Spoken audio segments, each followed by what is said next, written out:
Welcome to prime kids stories. இது ஒரு பேய் மதத்தின் கதை. பூஞ்சோலை என்ற அழகான கிராமத்தில் 4 சிறுவர் சிறுமிகள் விளையாடிக் கொண்டு இருந்தார்கள். அவர்கள் பெயர் தகதி, அவந்தி, அஷிதா மற்றும் தேவ். நண்பர்களே, நம்ம ஊர் பக்கத்துல ஒரு பேய் மதம் இருக்கான். அதை போய் நம்ம பார்க்கலாமா? நானும் கேள்விப்பட்டிருக்கேன். அது பயங்கரமான வரும். நான் வரல. வாங்க நண்பர்களே, நம்ம சீக்கிரமா போலாம். எனக்கும் பயமா இருக்குப்பா, நான் வரல.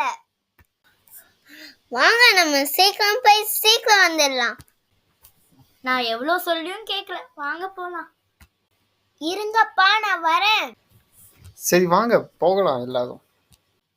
அதோ பார், பேய் மரம் தெரிகிறது. சிறுவர்கள்